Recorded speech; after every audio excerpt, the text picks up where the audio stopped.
Senator Church is the only politician in Washington right now outside the realm of total fantasy, of whom, when I ask myself, can you imagine this person as president? The answer comes back, yeah. He's such an obvious choice for the Democratic nomination that even his refusal to say he's interested sounds encouraging to many who like him, and many do like him. He's charmingly humorous. Wry would be a better word. For instance, when asked how a secret CIA supply of cobra venom might be put into use, he deadpanned, well, the cobra injects it directly through the fangs. How the CIA was planning to use it, I can't say. His positions on international policy questions have been solidly liberal democratic. He was against the government's role in the Vietnam War even before that opposition became a liberal must. As head of the Foreign Relations Subcommittee on Multinational Corporations, he exposed the international oil cartel of the seven sister oil companies and threatened to throw them into the murky waters of free enterprise at a time when most of the rest of the government was blaming everything on the Arabs and looking to the oil companies for help. Church is cautious but not rhetorical. Since the creation of the Senate Select Committee on Intelligence and his appointment as its chair, he seemed almost a study in restrained outrage, righteously indignant over the violation of the country's founding principles and solemn treaty commitments. His words are slow to come out, but they have a precision reminiscent of Representative Barbara Jordan's opening statement at the House Judiciary Committee's impeachment proceedings last year. Church seems almost a man with a mission, decent, noble, upright, trustworthy, polite, serious, with wit in place of Elliot Richardson's serious on top of serious. If he'd been Attorney General when Nixon ordered that the special prosecutor be fired, Church would probably have said not only that he had done what he had to do, but that high government officials have to set an example for others. His hair has grayed to presidential candidate perfection during the course of the Select Committee investigation, so he looks not only boyish but distinguished. He looks good with a heavy blue curtain and an American flag behind him. He won't say if he wants to run for president until after the Select Committee has finished its work, presumably because he won't open his principal positions to accusations of platform building or vote seeking.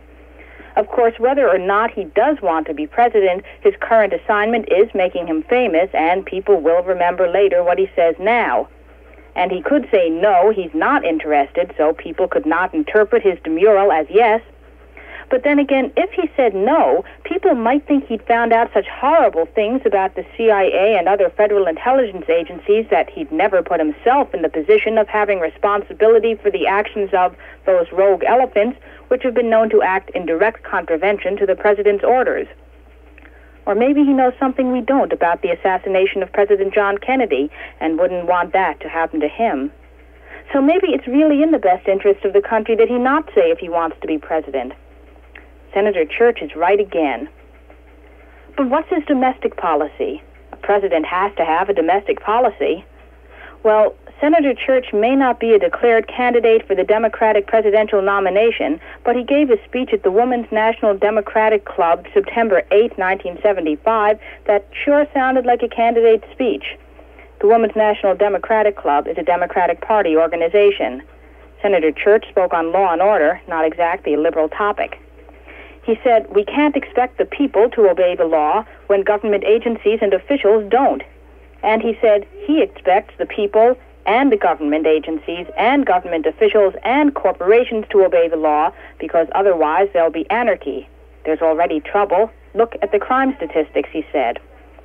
Senator Church did not talk about social causes of crime. He talked about lack of examples, about how we all have to obey the law together. This is a man, I think, who would insist on waiting to buy a token, even if the token seller were asleep and no one else was around. I'm happy to have your assurance that none of these microphones is hooked into Mr. Colby's office. My only rejoinder is that's what you think.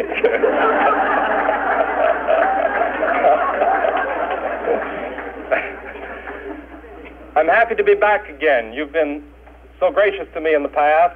When I came here several years ago to express my dissent on the war in Vietnam, then again last year to discuss the big oil companies,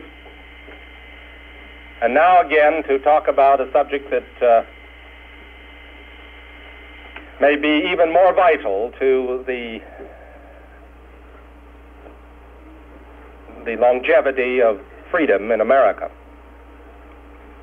But before I do that, Madeline, since you were kind enough to refer to my 18 years in Washington, I'd like to introduce a gracious lady who, through most of those years, was my administrative assistant. And many of you know her. She's here today in the audience, and I'd like her to stand and for you to recognize Mrs. Berta Barnes.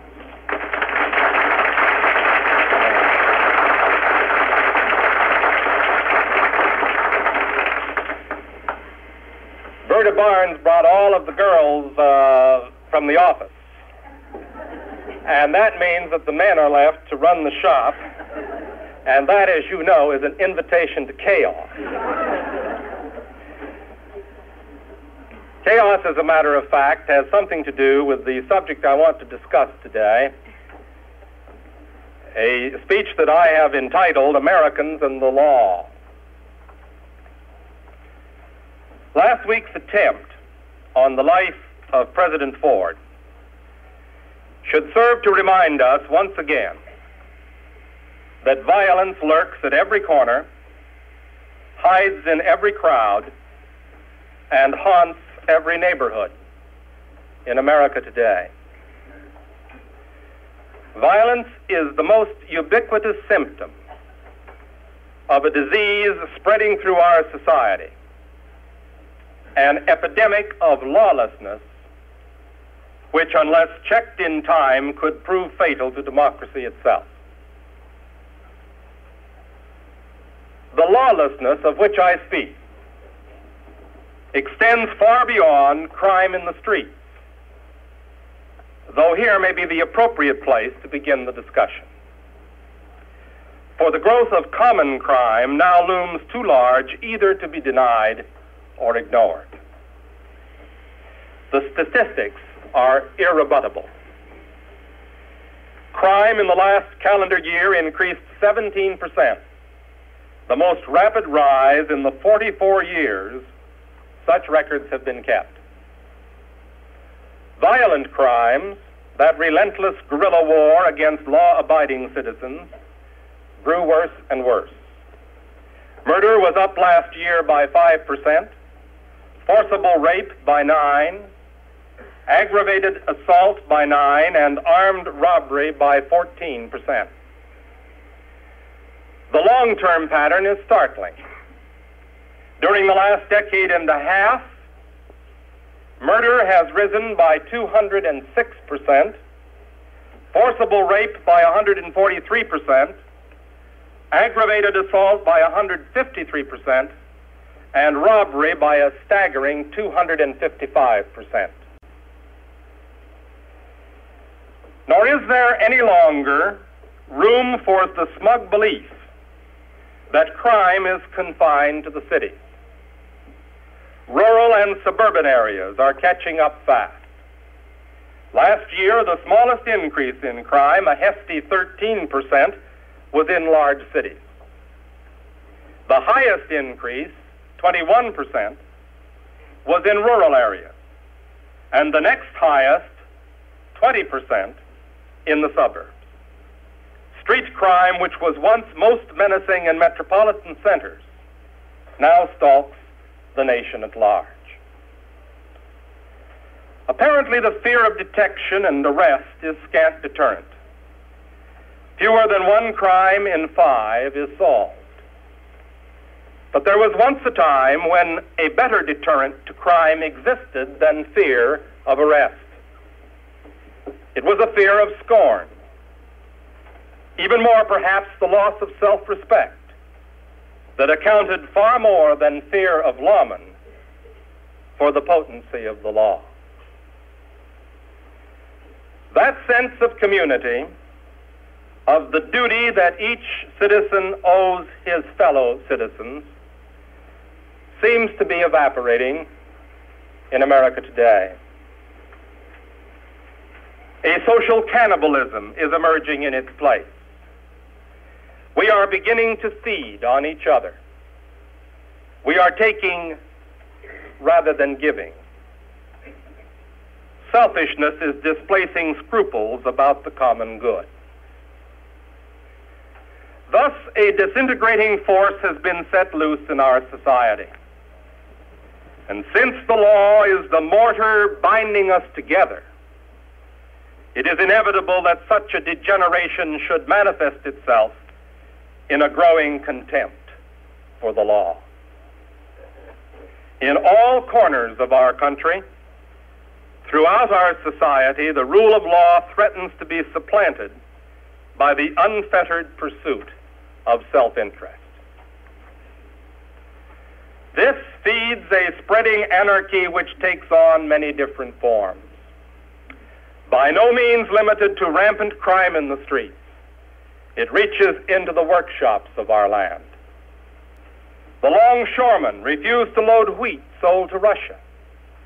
Their refusal has nothing to do with wages or working conditions, but rather with their opposition to the sale. The law is disregarded. By refusing to load the grain, the union displaces the government and usurps to itself the right to determine trade policy. A teachers' union defies a court order against a strike rather than taking an appeal to a higher court. What do those teachers now tell the children who find given laws personally inconvenient?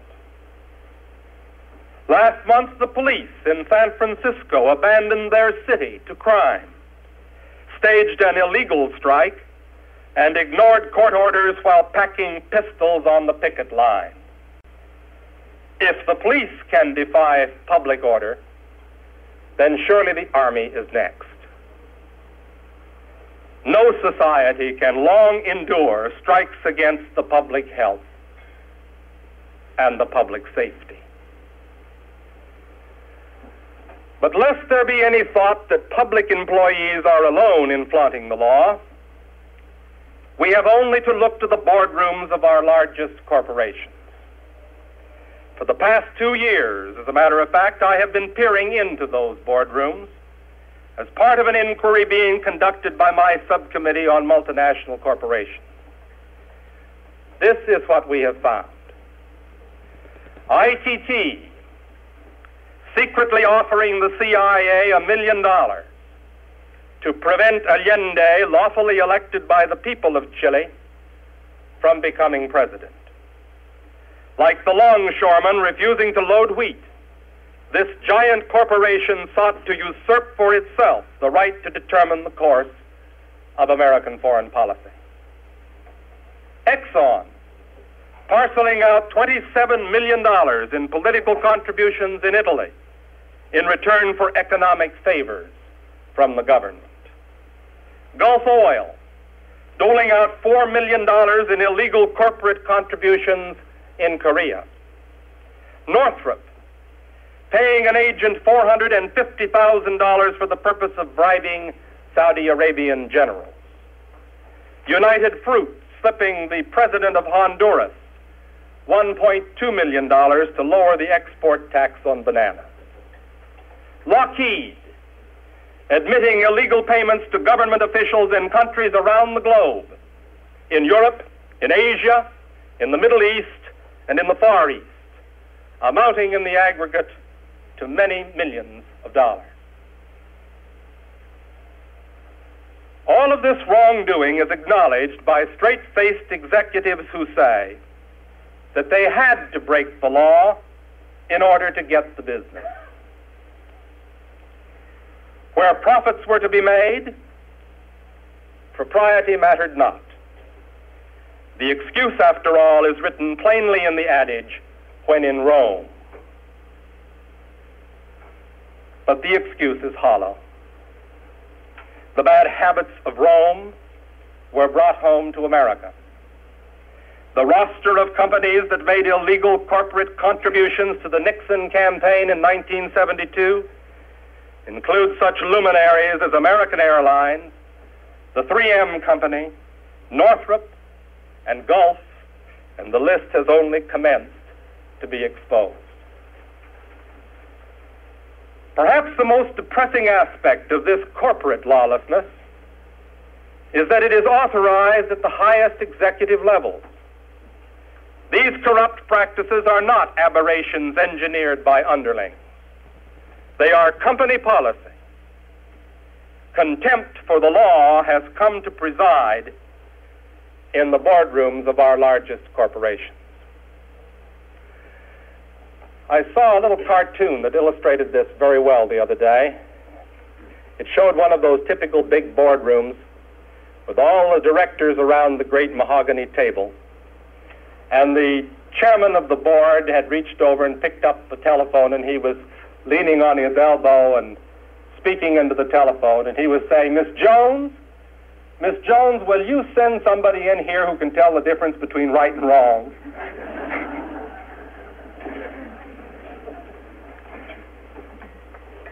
Well, I would like to think that the high fever point of our national affliction for demeaning the law came a year ago with the resignation of Richard Nixon. Proof of the illegal and unethical conduct of the nation's chief executive finally forced him out of office a step ahead of impeachment. The lesson of that painful ordeal is that if we are to restore respect for the law to a position of primacy in our society, we will have to begin at the top. Within the federal government, the place to start is with the keepers of the law. Those agencies charged with law enforcement and secret intelligence activities. For if they won't respect the law, then who will? The investigation of these agencies, the CIA and the FBI, by the Senate committee I chair, came about as a result of widespread charges of unlawful conduct and wrongdoing. We know now that the CIA has toyed with murder abroad, in league with the mafia, no less. The FBI has admitted to a whole series of infractions unrelated to law enforcement, but directed instead toward the harassment of law-abiding citizens. Justice Louis Brandeis once wrote, "Decency, security, and liberty alike demand that government officials shall be subjected to the same rules of conduct that are commands to the citizens. In a government of laws, existence of the government will be imperiled if it fails to observe the law scrupulously. Our government is the potent, omnipresent teacher. For good or ill, it teaches the whole people by its example." Happily, such wisdom is not the sole province of learned jurists. Just a few days ago, I was up near a little cabin we keep in Pennsylvania, talking to a Pennsylvania Dutch chicken farmer. He approached me and asked me if it were true that the CIA had worked with the mafia. And when I told him yes, that it was true, he looked down at the ground and he pushed the dirt with his foot, and he waited a spell, and then he said to me, "Senator, how will I ever teach my children to grow up honest when the government itself traffics with the underworld?"